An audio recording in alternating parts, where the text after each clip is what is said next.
आपके आंसर की तो आई है, बट इस बार लैंग्वेज जो है आपका लैंग्वेज 1 और लैंग्वेज 2, ये आपको बहुत इससे प्रॉब्लम हो रही है कि इसको कैसे मिलाना है। मैं आपको बहुत अच्छे आसान तरीके से समझाने वाली हूँ, बस वीडियो को ध्यान से पूरा देखना, उसके बाद से शायद आपको कोई और वीडियो देखने की जरूरत ना पड़े।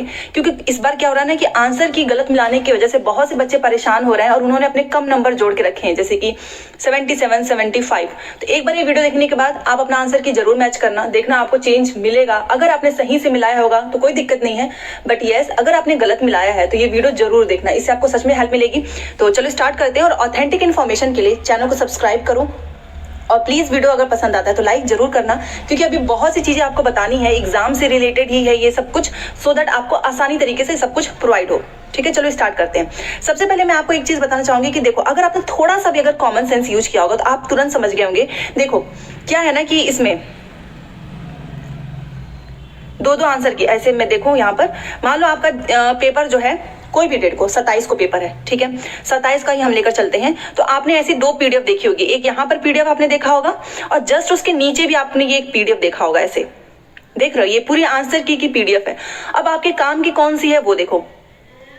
सबसे पहले मैं आपको बताना चाहूंगी, देखिए मान लीजिए ये एक तरीके से समझाऊंगी ना, फिर आपको समझ में आ जाएगा। आप जो है पेपर 1 का ही ले लेते हैं। पेपर 1 में आपके कितने सब्जेक्ट होते हैं? 5 होते हैं, ठीक है। तो इन्होंने इस बार क्या किया ना, काउंट करके आंसर की दिया है। पिछली बार ऐसा होता था लैंग्वेज 1 लैंग्वेज 2, इस बार इन्होंने क्या किया, नंबर वाइज किया है, इसी वजह से दिक्कत आ रही है। जैसे कि फॉर एग्जांपल सीडीपी है, तो सीडीपी को इन्होंने पहला 5 सब्जेक्ट होते हैं ना, तो उसमें से पहला सब्जेक्ट सीडीपी है, तो इन्होंने सीडीपी को 1 से काउंट कर लिया है, ठीक है। अभी आपको समझा रही हूँ, देखिए यहाँ पर देखो मैथ है, मैथ को इन्होंने दूसरा काउंट किया है, क्योंकि ये पेपर 1 लिखा है यहाँ पर देखो ना, फिर पेपर 2 लिख दिया मैथ। ये जो 2 नंबर है ना, ये सब्जेक्ट को ये डिनोट करता है, ठीक है। तो पेपर 2 का मतलब ये आपका मैथ है, तो मैथ दूसरा सब्जेक्ट हो गया।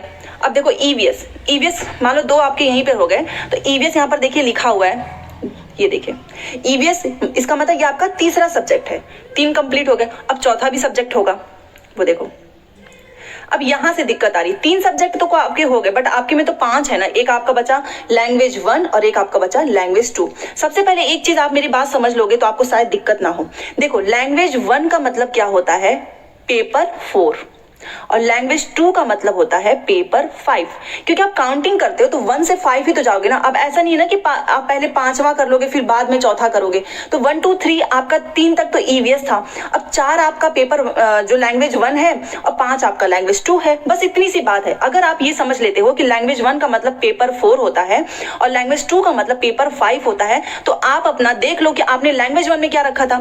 फॉर एग्जाम्पल मैं आपको समझा दूं अच्छे से कि आपने लैंग्वेज 1 में, बहुत से लोग हैं जो लैंग्वेज 1 में इंग्लिश रखते हैं और बहुत से लोग हैं जो इसमें हिंदी रखते हैं। इसका उल्टा भी हो सकता है, दोनों समझाऊंगी। देखो अगर आपने मान लो इंग्लिश रखा है लैंग्वेज 1 में, तो लैंग्वेज 1 का मतलब क्या होता है, 4 होता है। तो आप क्या करोगे, ये जो 4 वाले हैं ना, आप इसको मिला लोगे। क्यों? क्योंकि लैंग्वेज 1 का मतलब होता है 4, तो आप ये 4 वाला मिलाओगे।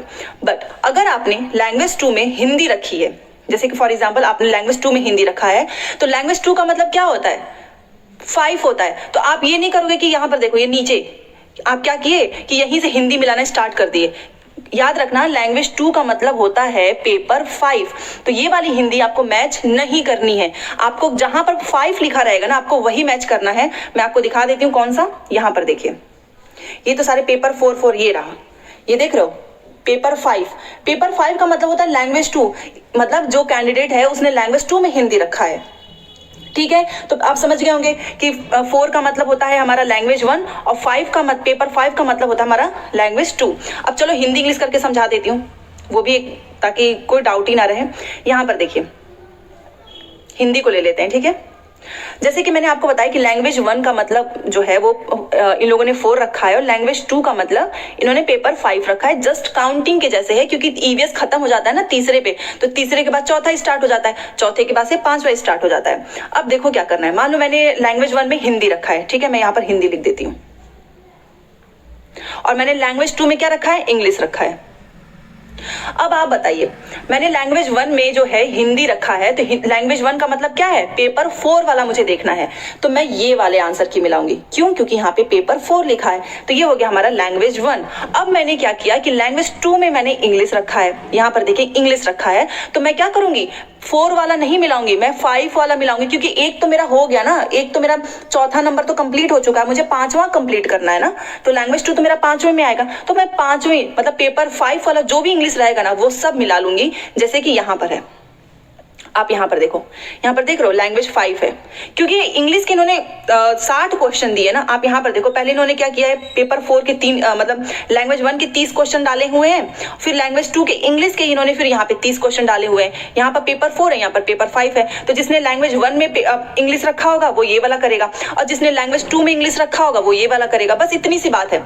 वैसे यहाँ पर भी मैं आपको बता देती हूँ, जैसे कि जिसने लैंग्वेज 1 में हिंदी रखा होगा वो पेपर 4 वाला करेगा, और जिसने लैंग्वेज 2 में हिंदी रखा होगा वो 5 वाला मैच करेगा। ये लैंग्वेज 2 में। आई होप अब आपको इससे कोई दिक्कत नहीं होगी, और अगर ना हो तो चलो एक मैं आपको करके ही दिखा देती हूँ। मान लो मैंने क्या किया, आंसर की से मैच करा लेती हूँ, ठीक है, यहीं से देख लेते हैं सो दैट ज्यादा टाइम वेस्ट ना हो। मान लो मैंने क्या किया ना, ये देखो 5 है, इसी को कर लेते हैं। 147 का है ना क्वेश्चन, पेपर 5 का मतलब क्या है कि मैंने लैंग्वेज 2 में क्या रखी है, मैंने लैंग्वेज 2 में हिंदी रखा है, क्योंकि 5 का मतलब ये होता है कि वो दूसरे पे ही आएगा। तो इसमें मैं देख लेती हूँ 147 का कौन सा है, क्वेश्चन नंबर 1 है, मतलब इसका आंसर क्या है, पहला है। तो अब मैं रिस्पांस की में जाऊंगी, और याद रखना एक बार ये डेट जरूर ध्यान से रखना, क्योंकि बहुत से लोग डेट में ही गड़बड़ी कर दे रहे हैं। तो डेट वही वाला मतलब वही वाला आंसर की में देखना, ये वाला जो डेट है, तो ये मैंने रिस्पांस की ऑलरेडी डाउनलोड करके रखी है, उसमें मैं जाऊंगी, क्योंकि मैंने लैंग्वेज 2 में हिंदी रखी है, इसलिए मुझे पेपर 5 का देखना होगा। और पेपर 5 में हिंदी का जो 147 है उसका है आंसर 1। अब मैं क्या करूंगी, सीधे जाऊंगी अपने आंसर की पे, मतलब जो मेरी रिस्पॉन्स की है। तो चलिए चलते हैं,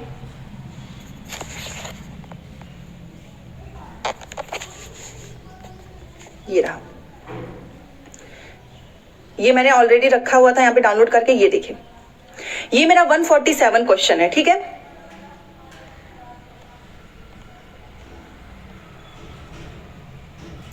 तो इसमें मैंने कौन सा आंसर लगाया, यहाँ पर देखो जिसका है ये, उन्होंने भी देखो आंसर 1 लगाया है, पहला आंसर लगाया है।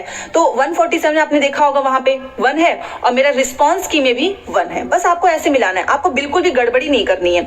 अब जैसा जैसा आपको अपनी रिस्पांस की में दिख रहा है, या तो एक काम करो, सबसे बेस्ट तरीका है ताकि गड़बड़ ही ना हो, ये क्या करो, ऐसे पूरा एक कॉपी पे पूरा लिख लो 1 से लेके यहाँ 150 तक, और जो भी आपने अपनी रिस्पांस की में, मान लो ये रिस्पांस की है ना आपकी, जो भी आपने जो भी आंसर लगाया हो 1 से लेके 2, 3, 4, तो पहले आप क्या करो ना, अपना आंसर लिख लो, इससे आपका समय बहुत बचेगा, और शायद आपको 1-2 फोन की जरूरत भी ना पड़े। मान लो पहले में आपने दूसरा लगाया, तीसरा लगाया, चौथा लगाया, या आपने अपनी रिस्पॉन्स की से पूरा आंसर नोट कर लिया है, क्योंकि इसमें गलत करने के चांस बहुत कम है। उसके बाद से क्या करो, आंसर की तो फोन में डाउनलोड किए ही रहोगे ना, ये तो कॉपी में लिखने का काम है, फिर फोन में आंसर की देखो, और सीटेट ने जो आंसर माना है, मान लो सीटेट ने पहले का दूसरा माना है, तो आप क्या करो, इसको टिक कर दो, और अगर सीटेट ने दूसरे का आंसर तीसरा नहीं माना है तो इसको क्रॉस कर दो। बस ऐसे ही कर लो, मुश्किल से 10 मिनट का काम है, 10 मिनट में हो जाएगा। और इससे एक चीज होगी कि आपको बिल्कुल टेंशन नहीं होगा, क्योंकि गलत मिलाने के चक्कर में ना 1 या 2 नंबर से बहुत से बच्चे रह जा रहे हैं, ठीक है। तो ये करो, और 9 नंबर का होगा तो उसको भी मान लेना 1 नंबर एक्स्ट्रा, क्योंकि 9 नंबर का मतलब होता है कि सभी को 1 नंबर एक्स्ट्रा मिलेगा।